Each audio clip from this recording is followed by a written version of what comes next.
Origin of the Miscodeed by Johnston Schoolcraft. Read by Frank Blissett.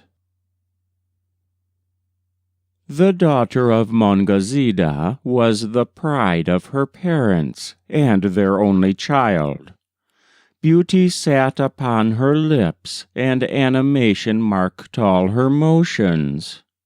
14 summers had witnessed the growth of her stature and the unfolding of her charms, and each spring, as it came around, had beheld her, in her happy simplicity, reveling amid the wild flowers of her native valley.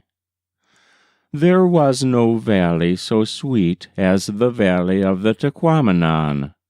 There she listened to the earliest notes of the wild birds, who returned from the south to enliven the forest after the repose of winter, and there also she had prepared her bower of branches and fasted to obtain a guardian spirit to conduct her through life, according to the belief and customs of her people.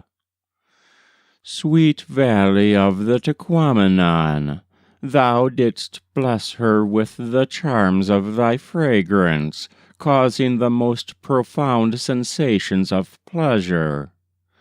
There she first beheld the little angel, who, in the shape of a small white bird of purest plumage, assumed to be her guardian spirit, in cot and wood, through sun and storm, for the remainder of her days.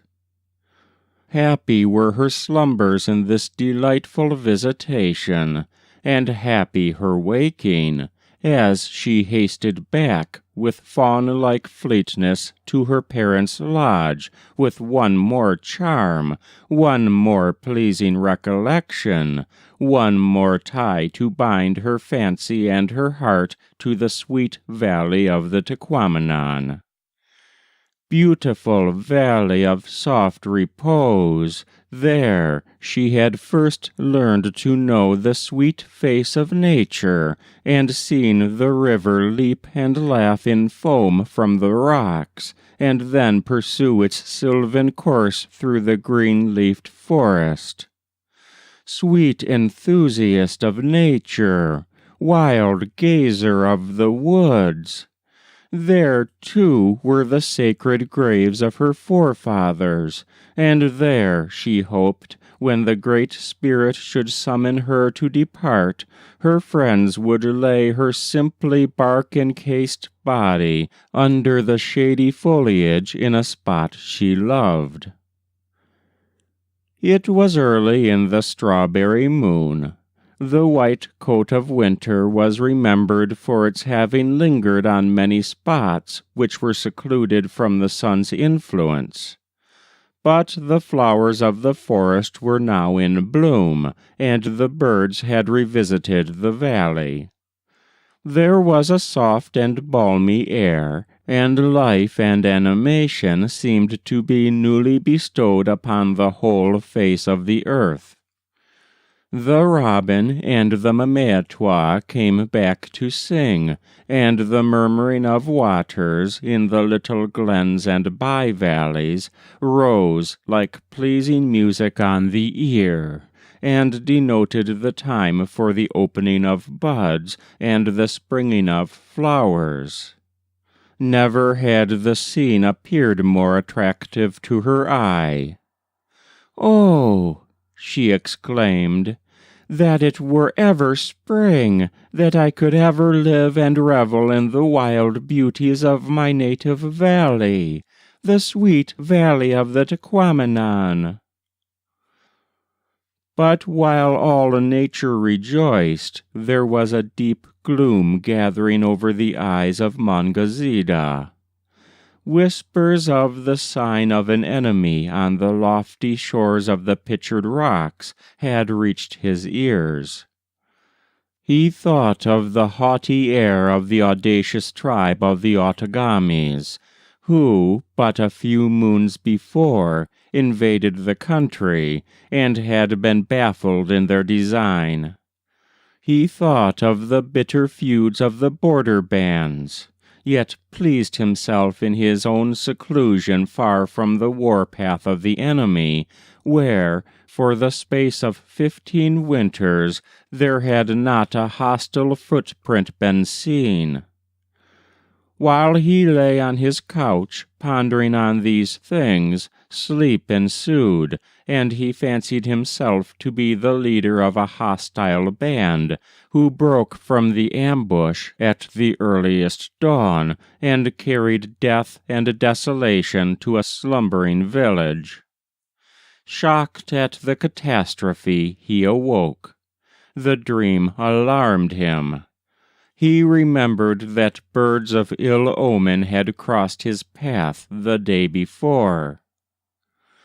"Had it been my enemies, the Dakotas," said he to his wife, "I should have feared no evil, but to dream of raising the war club against the Outagammis, my own blood kindred, and with whom we have been long in peace, bodes me sure disaster. Some hostile foot is, even now, on the track. Some evil bird has flown over my lodge. I will no longer abide here. Had I sons to stand by my side, most freely would I meet the foe. But single-handed, with no one but thee to bury me if I am slain, and my tender Miscodeed to witness my fall, and become their prey, it were madness to abide, and this day, even before the sun is at the zenith, will I quit the peaceful valley I love, the sweet valley of the Tequamanon." In haste they took their morning's meal, and made their preparations to leave a scene so loved and cherished, but loved and cherished by none more than the gentle and enthusiastic Miscodeed. She was indeed a precious wild flower.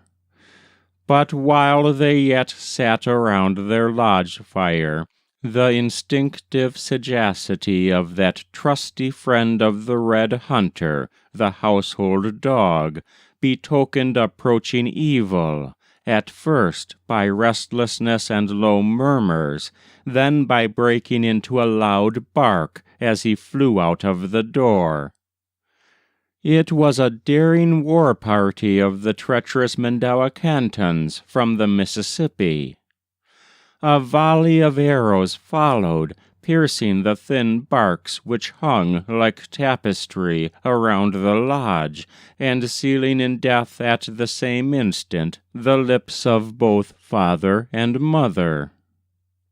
"Oh, bird of my dreams!" cried Miscodeed, "my beautiful white wing, my angel of promise! Save me from the hands of my cruel enemies." So saying, she sunk lifeless to the ground. With loud yells and rapid footsteps the foe entered. Conspicuous in front stood the eldest son of a warrior who had been killed by the Chippewas in the great battle of the falls of the river St. Croix. His brows were painted red, and his spear poised. But the work of death was soon finished. There lay, motionless, the husband and the wife alike beyond the influence of hope or fear, hate or harm. But no other human form appeared, and the eye of the savage leader rolled in disappointment around as he viewed the spot where Miscodeed, his meditated victim, had sunk into the earth. A small and beautiful white bird was seen to fly from the top of the lodge. It was the guardian spirit of Miscodeed. The knife and the tomahawk were cheated of their prey. Her guardian angel had saved her from being the slave of her enemy. But the sanguinary rites of war were quickly performed. The scalps of the hunter and his wife were torn away, and with hurry and fear the enemy was soon on his way to his native land. When the friends of the slaughtered family visited the silent lodge where welcome had so often greeted them, all they saw on the ground where the maid of Tequamanon had fallen was a modest little white flower, bordered with pink border, which was at once destined to be her emblem. That was Origin of the Miscodeed by Johnston Schoolcraft. Read by Frank Blissett.